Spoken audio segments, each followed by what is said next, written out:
अस्सलाम वालेकुम dear students. उम्मीद है कि आप सब खैरियत से होंगे। आज हम लोग अपना नया टॉपिक स्टार्ट करने लगे हैं जिसमें बेंजीन की प्रिपरेशंस के मेथड को स्टडी किया जाएगा। फर्स्ट आपके पास मेथड है डीहाइड्रोजिनेशन ऑफ साइक्लोहेक्सेन।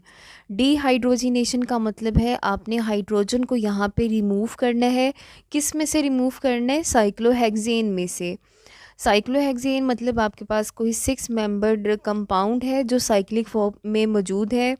हम इसकी डीहाइड्रोजिनेशन करेंगे। डीहाइड्रोजिनेशन के लिए जो कैटलिस्ट यहाँ पे यूज़ होगा वो प्लाटिनम है और प्लाडियम है, और साथ हम लोग टेम्परेचर प्रोवाइड करेंगे 250 डिग्री सेंटीग्रेड। तो हमारे पास यहाँ पे 3 हाइड्रोजन के मॉलिक्यूल्स रिमूव होंगे। 2 हाइड्रोजन के मॉलिक्यूल इस कार्बन में से जाएंगे, 2 नेक्स्ट में से। टोटल आपने 3 बॉन्ड लेके आने हैं। तो हमारे पास यहाँ पे हाइड्रोजन के कितने मॉलिक्यूल्स रिमूव होंगे? 3 हाइड्रोजन के मॉलिक्यूल्स रिमूव होंगे। नेक्स्ट आपके पास एक सेकंड मेथड है कि आप बेंजीन को प्रिपेयर कर सकते हैं एसिटाइलिन में से। एसिटाइलिन जिसे इथाइन भी बोला जाता है। टेम्परेचर आपने प्रोवाइड करना है 70 डिग्री, एंड कैटलिस्ट यहाँ पे यूज़ होगा। ऑर्गेनो निकल कैटलिस्ट के कंपाउंड यहाँ पे यूज़ होंगे। तो उसके नतीजे में हमारे पास क्या बनता है? बेंजीन बनता है। इस तरह का आपने रिएक्शन चैप्टर नंबर 8 में भी पढ़ा। बेंजीन को हम पॉलीमराइजेशन प्रोसेस के ज़रिए बनाते हैं जब एसिटाइलिन की पॉलीमराइजेशन होती है। तो यहाँ पे देखें, आप इस रिएक्शन को सिंपल इस वे में भी लिख सकते हैं। इसको ऐसे भी लिखा जा सकता है, HC ट्रिपल बॉन्ड CH। यहाँ पे 3 आपने एसिटाइलिन के मॉलिक्यूल लिए। एक आपके पास फर्स्ट और सेकंड कार्बन जो है इसका पाई बॉन्ड शिफ्ट हो रहा है नेक्स्ट कार्बन की तरफ, और नेक्स्ट कार्बन अपना पाई बॉन्ड शिफ्ट करेगा नेक्स्ट कार्बन की तरफ, और इस तरीके से हमारे पास ये पाई बॉन्ड की शिफ्टिंग हो रही है। ठीक है, जिसके नतीजे में हमारे पास यहाँ पे क्या बनता है? सिंगल बॉन्ड बन रहा है, और ये आपके पास क्या बना है? बेंजीन बन गया है। थर्ड आपके पास बेंजीन की प्रिपरेशन का मेथड है फ्रॉम अल्केन। इस प्रोसेस को हम एरोमेटाइजेशन भी बोलते हैं। इस प्रोसेस को डिहाइड्रोसाइक्लाइजेशन भी बोला जाता है। हमारे पास ये शॉर्ट क्वेश्चन काफ़ी ज़्यादा इम्पॉर्टेंट भी है कि कन्वर्ट एन हेक्सेन या convert hexane into benzene. Hexane को यूज़ करते हुए बेंजीन बनाएं। Convert heptane into टॉलीन।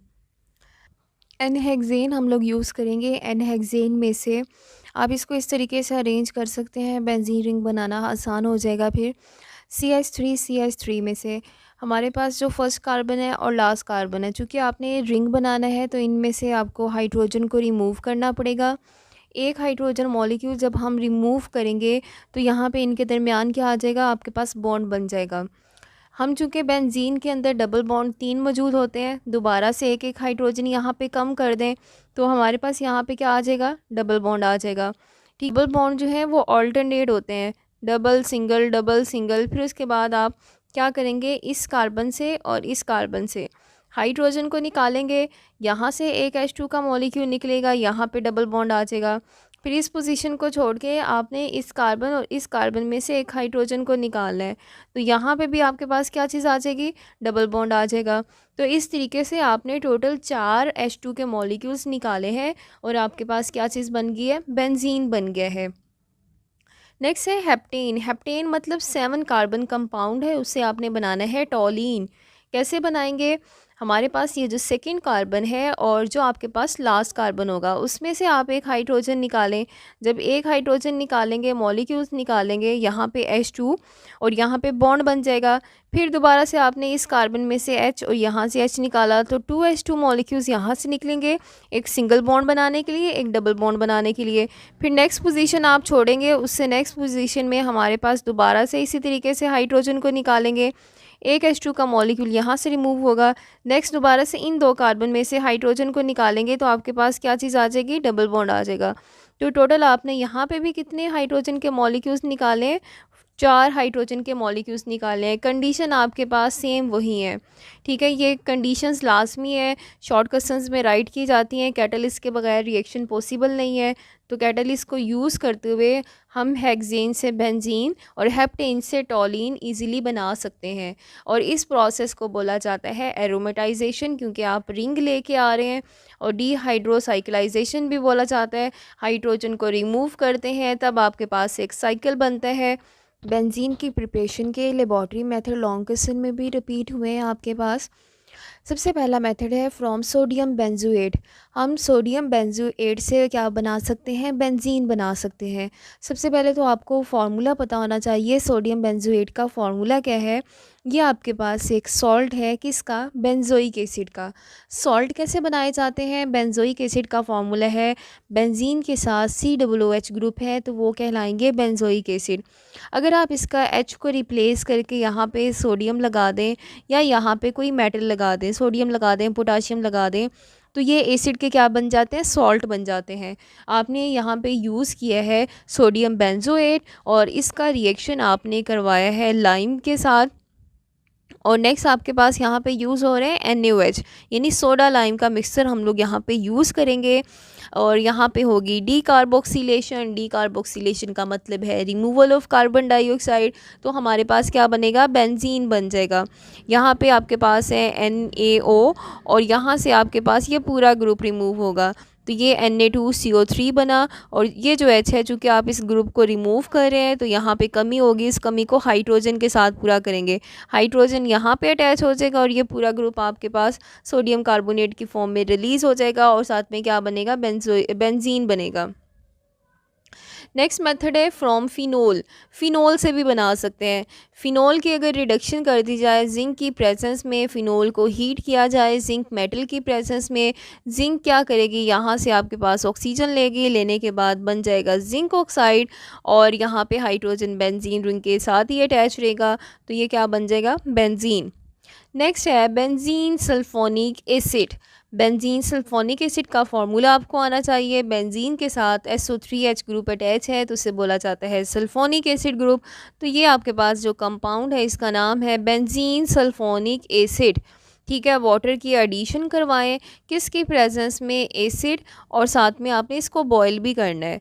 तो हमारे पास जो पानी का OH है वो इस SO3H के साथ मिलके बना देगा सल्फ्यूरिक एसिड और बाकी जो H है वो यहाँ पे अटैच होगा क्योंकि आप यहाँ से ग्रुप को रिमूव कर रहे हैं। तो ये आपके पास 3 मेथड हैं जिनकी मदद से हम लैब में भी बेंजीन को प्रिपेयर कर सकते हैं। Sodium benzoate from phenol from benzene sulphonic acid. Last reaction देखें, वुड्स फ्यूटिक रिएक्शन मोस्ट इम्पॉर्टेंट है शॉर्ट क्वेश्चंस के लिए। और आपके बुक में जितने भी नेमिंग वाले रिएक्शन हैं काफ़ी ज़्यादा इम्पॉर्टेंट होते हैं। हमारे पास है ये 2 साइंटिस्ट का कलेक्टिव वर्क है वुड्स का और फीटी का। वुड्स था, इसने अल्केन को प्रिपेयर किया था, यानी सिमेट्रिकल अल्केन्स को आप वुड्स मेथड के ज़रिए भी प्रिपेयर कर सकते हैं।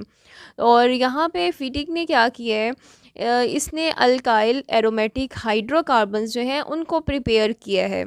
ठीक है, ये आपके पास बेंजीन रिंग के साथ ये कार्बन की चेन आ रही है, अल्काइल एरोमेटिक हाइड्रोकार्बन्स को फीटिक ने प्रिपेयर किया था। यहाँ पे क्या रिएक्टेंट यूज़ हुए हैं, हमारे पास यहाँ पे 2 चीज़ें यूज़ हो रही हैं। एक आपके पास है इराइल हेलाइड यानी एरोमेटिक कंपाउंड है, उसके साथ कोई हेलाइड ग्रुप लगा हुआ है, Br फॉर एग्जांपल लगा हुआ है, ये है ब्रोमोबेंजीन भी से बोलते हैं। और दूसरा यहाँ पे अल्काइल हेलाइड भी यूज़ किया हुआ है। ठीक है, अल्काइल हेलाइड को यूज़ किया जाता है वुड्स रिएक्शन में अल्केन्स की प्रिपरेशन में। तो यहाँ पे अल्राइल भी यूज़ हो रहे हैं, अल्काइल हेलाइड भी यूज़ हो रहे हैं और साथ में आपके पास सोडियम मेटल भी यूज़ हो रही है। सोडियम मेटल का काम ये है कि उसने इस Br को भी लेना है, उस सोडियम मेटल ने आपके पास इस Br को भी लेना है। तो यहाँ पे क्या बन जाएगा, 2NaBr बन जाएगा। अब चूँकि इस ग्रुप से रिमूव हो रहा है तो यहाँ पे क्या आ जाएगा, CH2CH3 आएगा आपके पास। ये ख्याल रखें कि ये जो CH2 है हमेशा चेन के अंदर आता है। अक्सर बच्चे ये गलती करते हैं कि CH3 पहले लगा देते हैं CH2 बाद में, तो वो गलत है। CH2 आपने पहले लगाना है, CH3 आपने बाद में लगाना है। और ये रिएक्शन आपके पास ईथर कैटलिस्ट की प्रेजेंस में प्रोसीड करता है। एंड आई होप स्टूडेंट्स आपको बेंजीन के मेथड ऑफ प्रिपरेशन अच्छे तरीके से समझ आ गए होंगे। Thank you so much, best of luck. In reactions की प्रैक्टिस करें, बार बार इनको लिख के देखा करें। ऑर्गेनिक हमेशा प्रैक्टिस से याद होती है। Thank you so much.